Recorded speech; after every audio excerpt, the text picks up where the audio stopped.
Hey, welcome to English Learning Stories. Welcome, everyone. Today, I'm going to share something that can truly change your life. This book is not just a book, it's a movement, a lifesaver, a guide to peace, power, and confidence. It's called The Power of Positive Thinking by Dr. Norman Vincent Peale. Since it was published, this book has sold over 15 million copies worldwide. It has been translated into more than 40 languages, and it has helped millions of people to heal, to find peace, and to believe in themselves again. But this is not a motivational speech. This is a system, a way of thinking, speaking, believing, and acting that brings real change. People who were depressed, broken, anxious, hopeless, they read this book and came back to life, and the best part? It's written in simple words. And today, I'll explain it in even simpler English, so anyone in the world can understand it and feel its power. Perfect for improving your English listening and understanding. So while you learn the lessons of life, you also grow in English.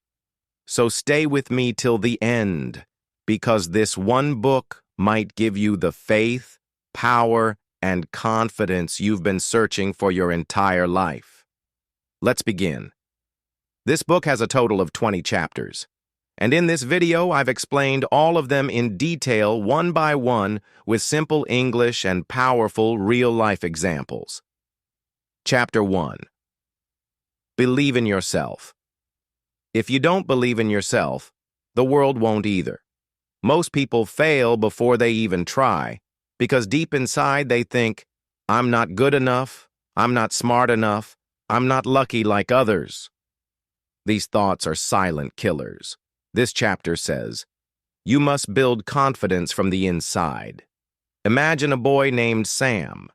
In school, he always stayed quiet. He thought, I can't speak English like the others. I'll look stupid. So, he never raised his hand, never practiced.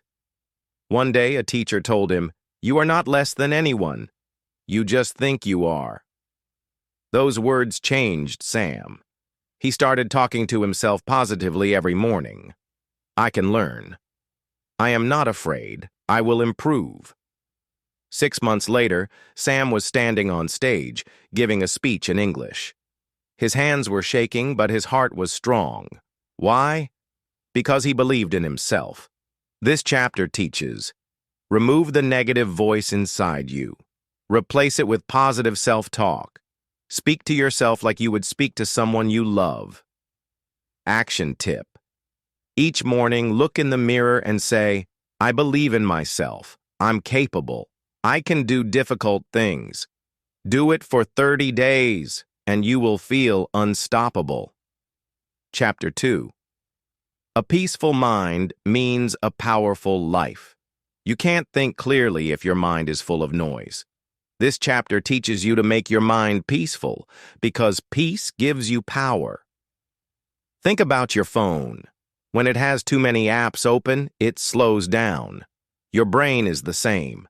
Anger, stress, jealousy, overthinking. These things keep running in the background and drain your energy.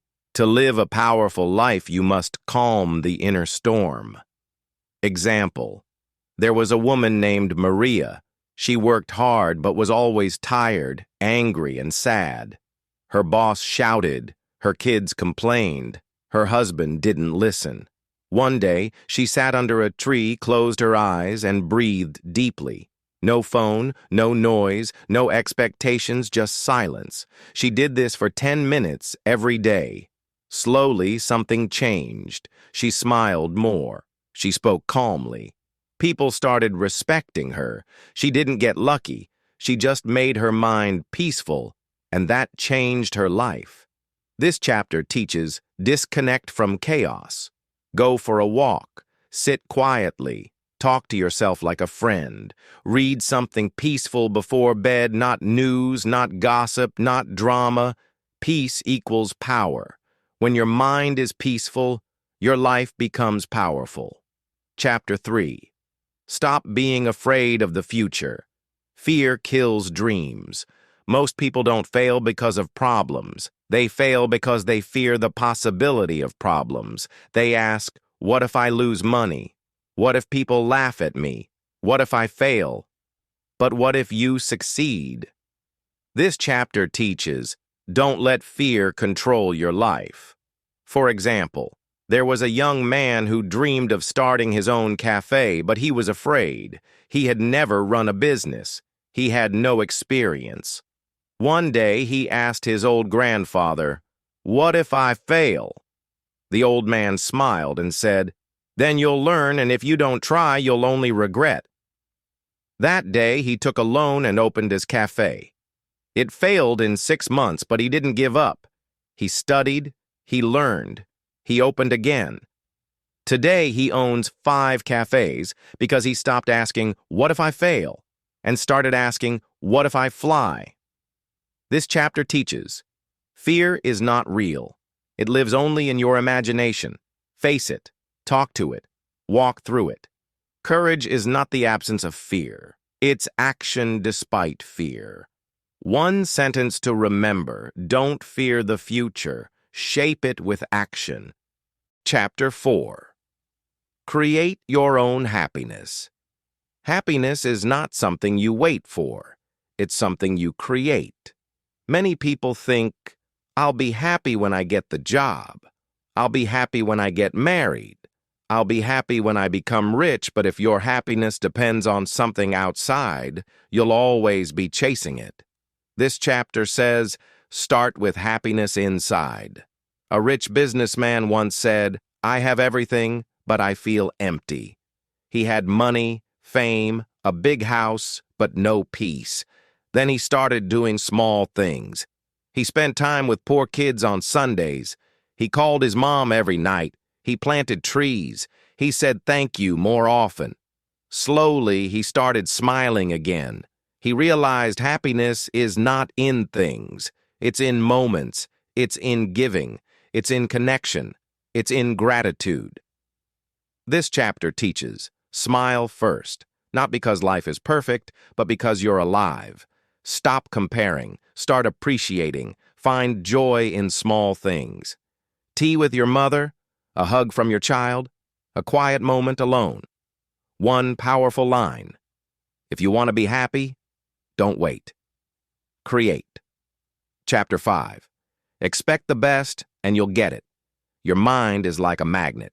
If you think good things will happen, you attract them.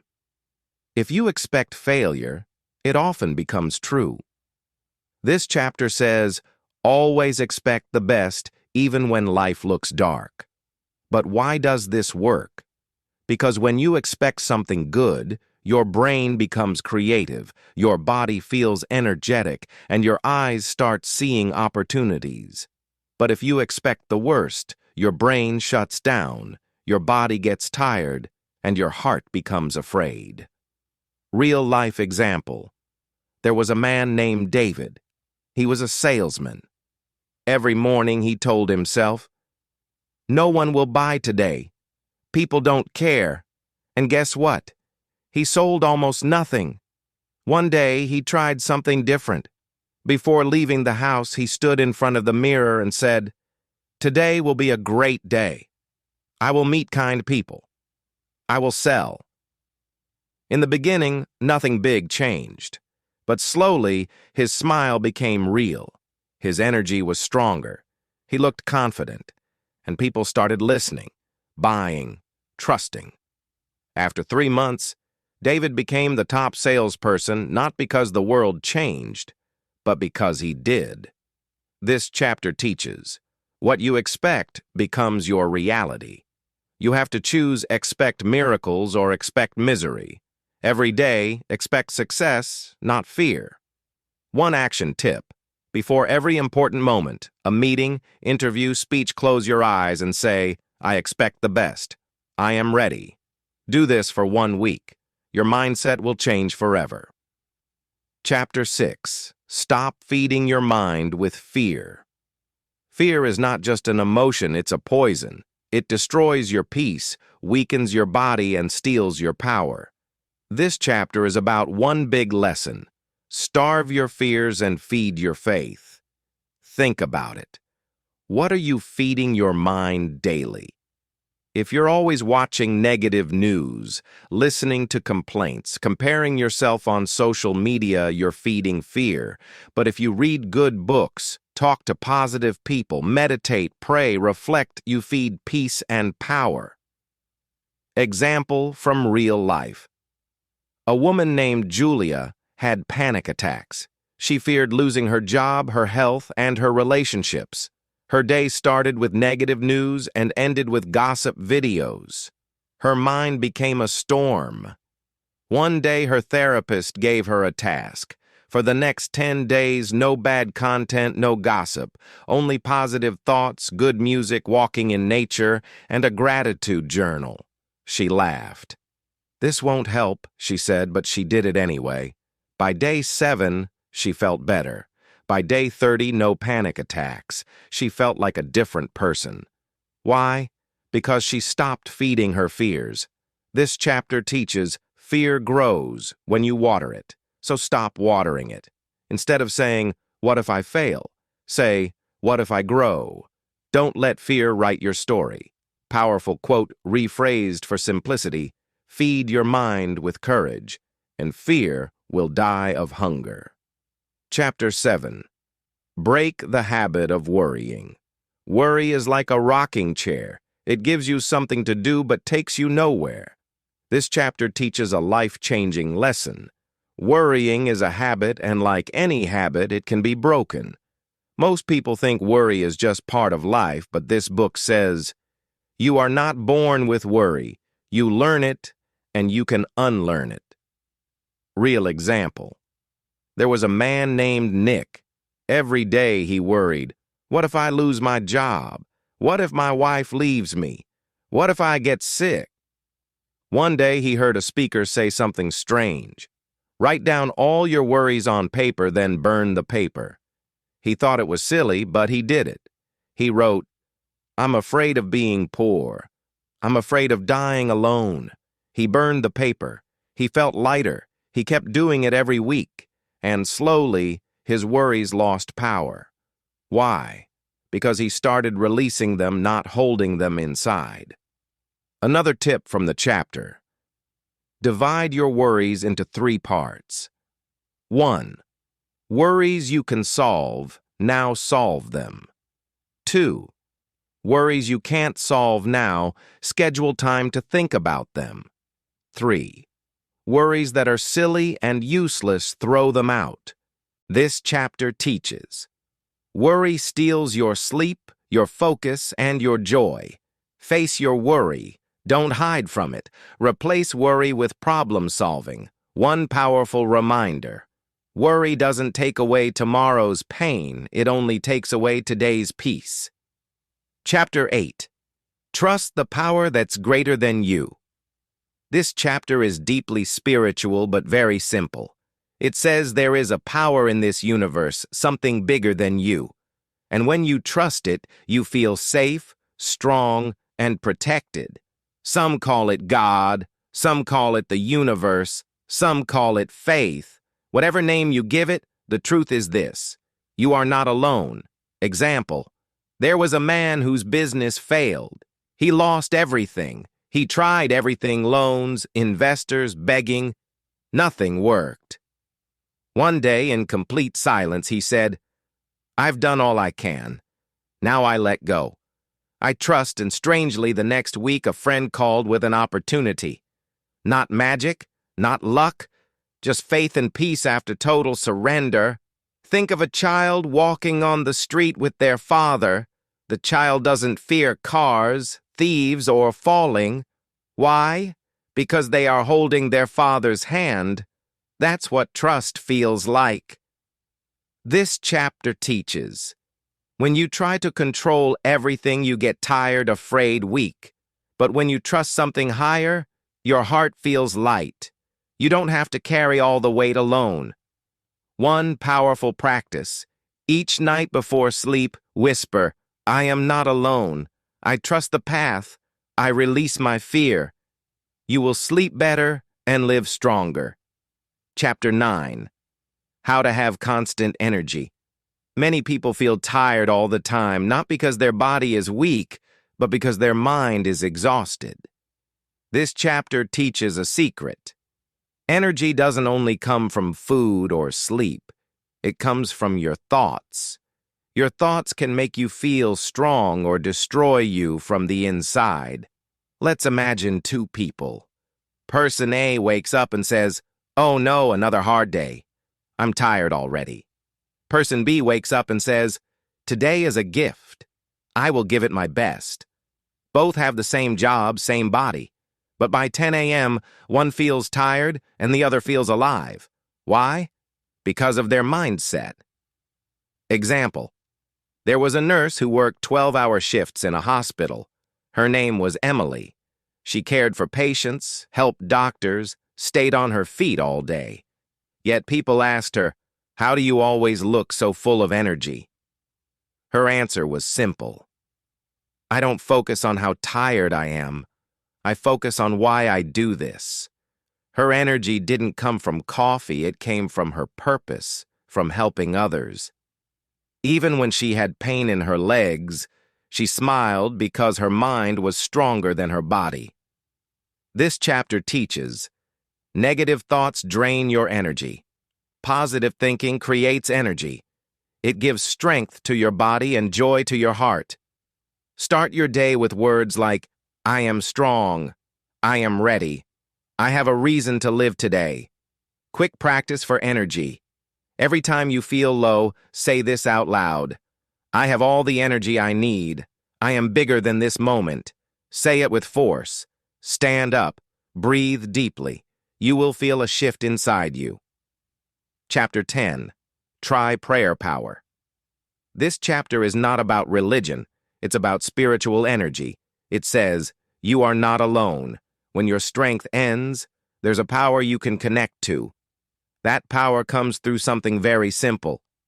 Prayer. Prayer is not about using perfect words. It's about speaking from your heart. Even if you're sitting alone, feeling broken, and whisper, "Please help me," that is prayer. A businessman was losing everything, his company, money, and marriage. He tried therapy, coaching, even medication, but nothing helped. One night, feeling hopeless, he said out loud, "God, if you're there, I need help." In that silence, he cried for the first time in years. That moment of surrender gave him new strength, not magic, but peace. He stopped fighting everything alone. He started praying every morning, 10 minutes of quiet time. Slowly, his life became clearer. This chapter teaches, prayer is not just asking, it's connecting to peace. You don't have to be religious. Just be honest. Speak from your soul.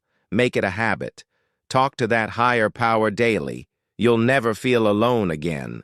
Simple practice. Every night before sleeping, whisper 3 things. 1. Thank you for today. 2. Forgive me for my mistakes. 3. Guide me tomorrow. This quiet habit can make your heart feel strong, even in the darkest moments. Chapter 11. Stop holding grudges.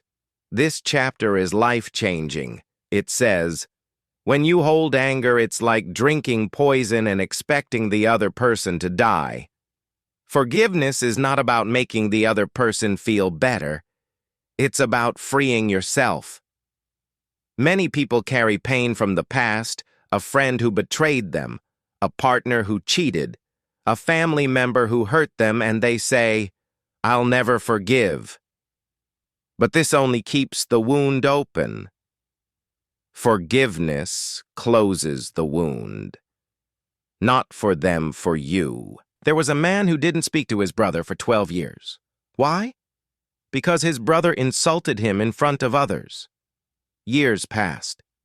The pain grew. One day he read this line, "Forgive not, because they deserve it, but because you deserve peace." He cried. He called his brother. They both cried. They both healed. He didn't lose his pride, he gained his peace. This chapter teaches forgiveness is power. It takes more strength to forgive than to hate. Forgiving someone doesn't mean they were right. It means you choose peace. Let go not for them, but for you. Simple practice. Close your eyes and say the name of someone who hurt you. Then whisper, I forgive you. I release this pain. I choose peace. You don't need to tell them. You just need to free your soul. Chapter 12. Live a controlled and relaxed life. In this modern world, people are always rushing, running, competing. They wake up in a hurry, work in a hurry, eat in a hurry, sleep with worry. But this chapter teaches something powerful. A calm life is not a boring life. It is a smart, successful, and happy life. When you live in a relaxed and controlled way, you make better decisions, enjoy deeper moments, and live with more strength. There was a man named Daniel. He was the CEO of a company, always in meetings, phone calls, and emails. One day, his doctor said, "Your heart is in danger. You need to slow down." So, Daniel changed his life. He woke up 30 minutes earlier to enjoy breakfast with his daughter. He stopped checking his phone after 8 p.m. He walked in the park every evening, no phone, just the sound of trees. He worked with more focus, less panic. After 6 months, he was healthier, happier, and more productive than ever. He didn't do less. He did things better. This chapter teaches, don't rush. Rushing doesn't bring success, focus does. Don't try to do 50 things. Do 5 things with love, and that's enough. Slow living is not lazy. It is wise. Simple tips for a controlled life. 1. Create a morning routine, not a rush. 2. Eat slowly, talk slowly, breathe deeply. 3. Say no to unnecessary things. Protect your peace. Remember, relaxed is not weak. Controlled is not boring. It is strength in silence. Chapter 13. How to stay calm in every situation. Life is unpredictable. Bad things will happen. People will hurt you. Plans will break. The road will shake. But this chapter gives one powerful truth. You can't control everything, but you can control how you respond. The difference between a weak person and a strong person is this. The weak react in anger, panic, or fear. The strong stay calm, think clearly, and take wise action. A young pilot was flying a plane when one of the engines failed mid-air. The passengers were screaming. The crew was panicking, but the pilot, he stayed calm. He said to himself, "Panic won't save anyone. My calmness is their survival." He followed protocol, communicated with the tower, and landed the plane safely. Later, when reporters asked, "Weren't you scared?" he smiled and said, "Yes, but fear doesn't fix a crisis. Clarity does." This chapter teaches, you don't need to react to everything. Calmness is not weakness. It is a sign of great strength. When things get out of control, breathe. Speak slowly. Act wisely. Practice for calmness. When you're angry, say nothing for 10 seconds. Breathe deeply. Ask yourself, what's the wisest thing I can do right now? Your life will change, not when things calm down, but when you do. Chapter 14. Believe in healing power. This chapter is incredibly emotional and powerful. It says, your mind has the power to heal your body. That's right. Many diseases, pains, and even long-term health issues can improve when you feed your mind with positive, peaceful, and healing thoughts. Science has proved this again and again. Belief, hope, and peace help the body heal faster. Real-life example. There was a woman named Susan who had cancer. Doctors said she might not survive more than a year, but instead of falling into fear, she made a decision. Every morning, she listened to calming music. She smiled at herself in the mirror and said, "My body is healing. My cells are strong.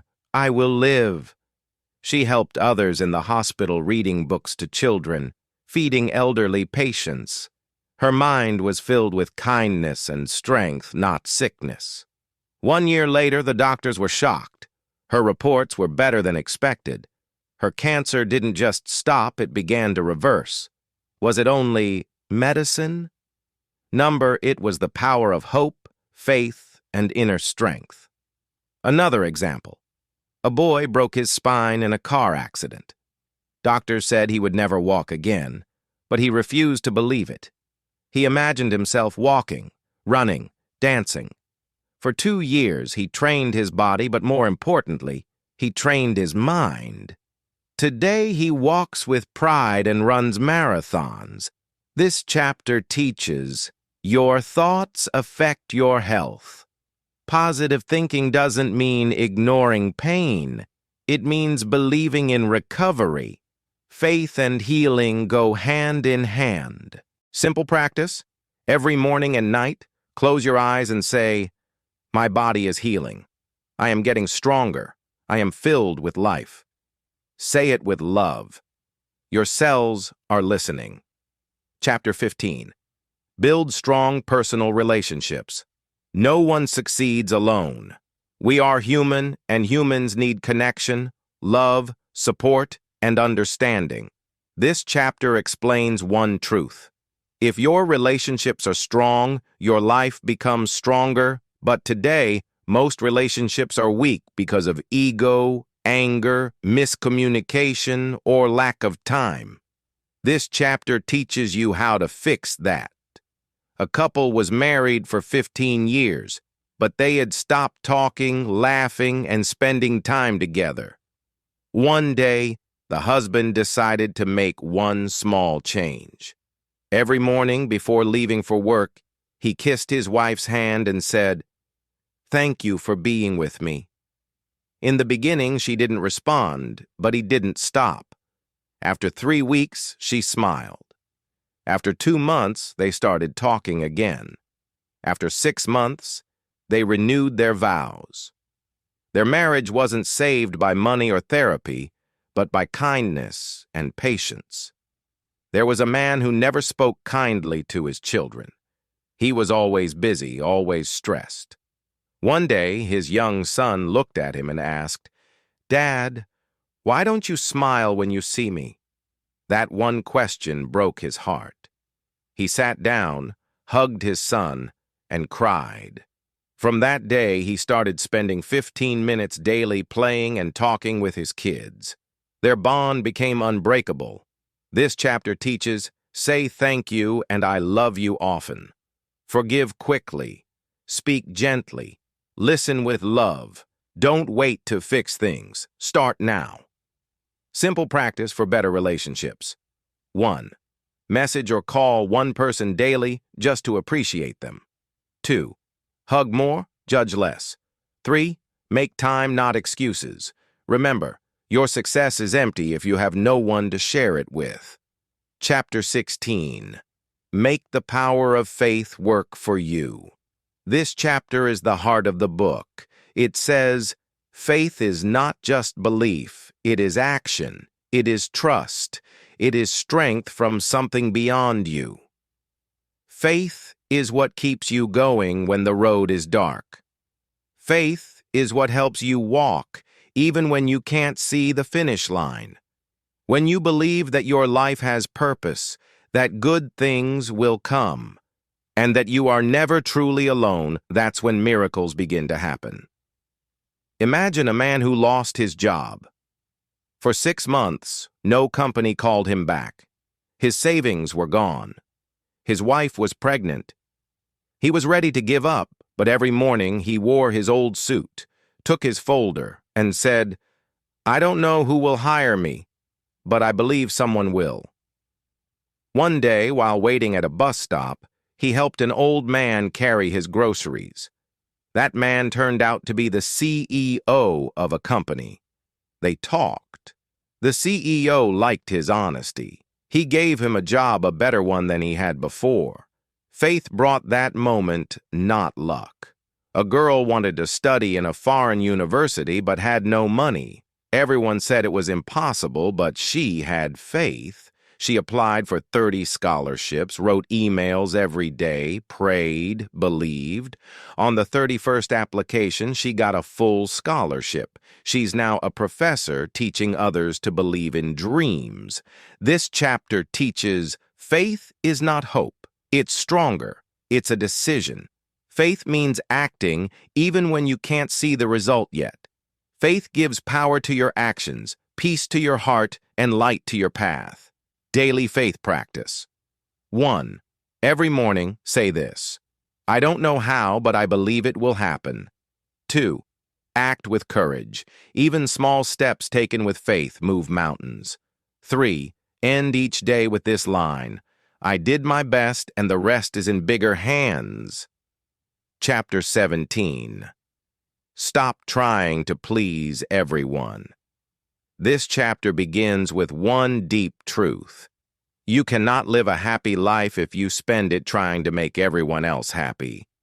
Most people feel tired not because they're doing too much, but because they're doing too much for others and not enough for themselves. They say yes when they want to say no. They agree to things that hurt their peace. They hide their feelings just to avoid conflict.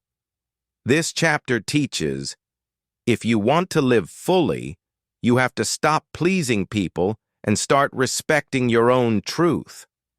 A girl named Clara was always the nice one. She stayed silent when her friends used her. She agreed to a marriage she didn't want. She worked a job that made her miserable just to make her parents proud. One day she broke down. She looked in the mirror and asked, "Why does everyone love me, but I don't love myself?" That night, she wrote a letter to herself. It said, "Dear Clara, I'm sorry. From now on, I will protect you." She made bold changes. She said no to the marriage, quit the job, and applied to study music, her childhood dream. Everyone was shocked. Some were angry. But for the first time in her life, she felt free. This chapter teaches, you don't need to explain your life to everyone. Pleasing people often means betraying yourself. Choose your peace, even if it means some people walk away.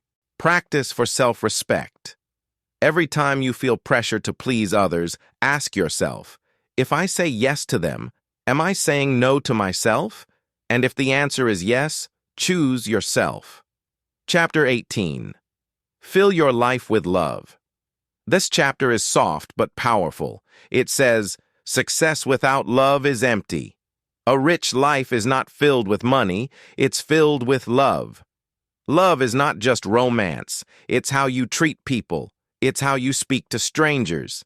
It's how you forgive, help, smile, and listen.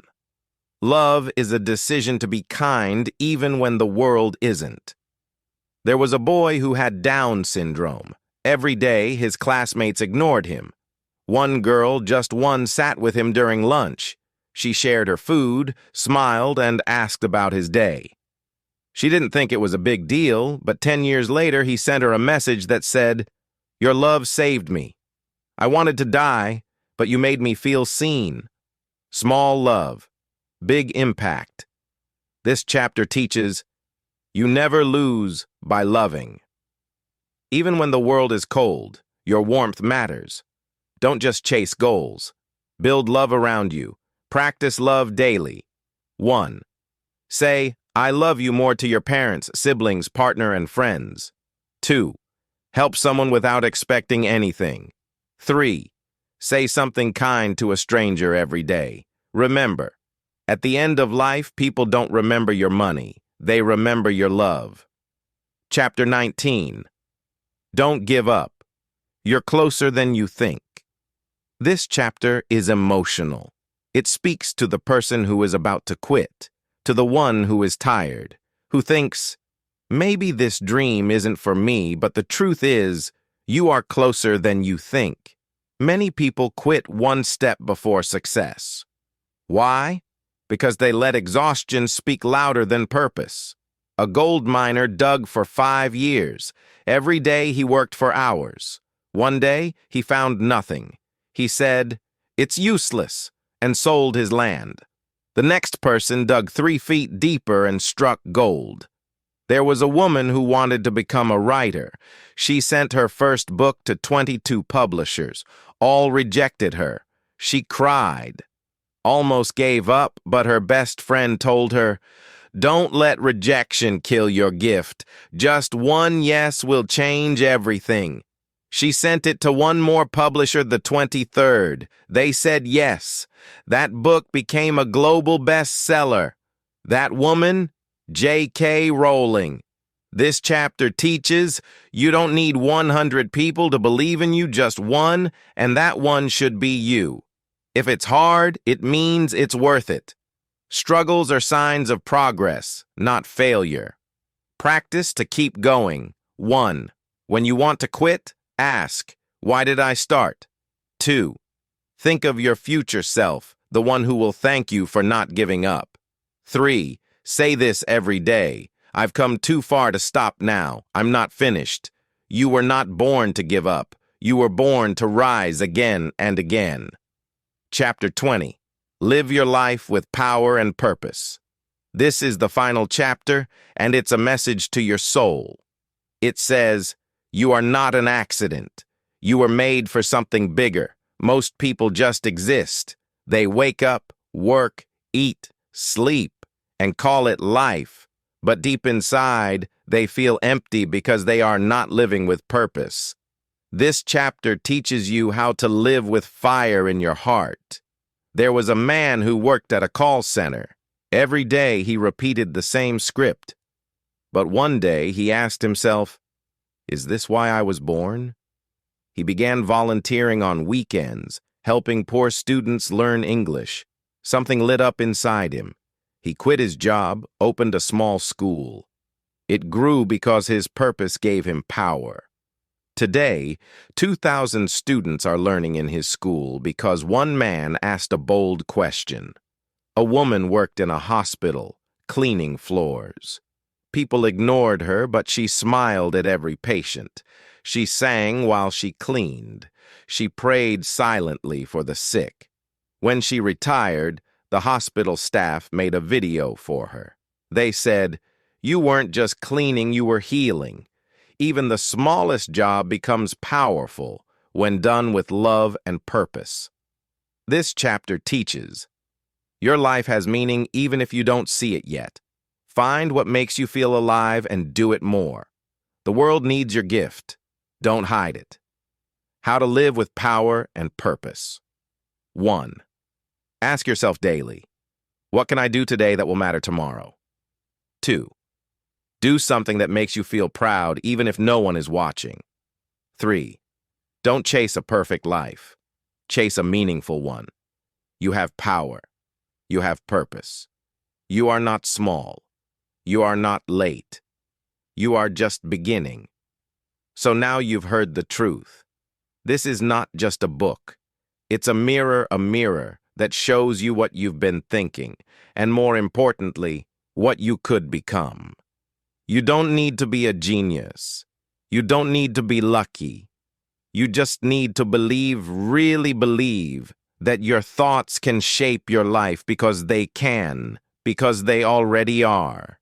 If you fill your mind with fear, you will live in fear.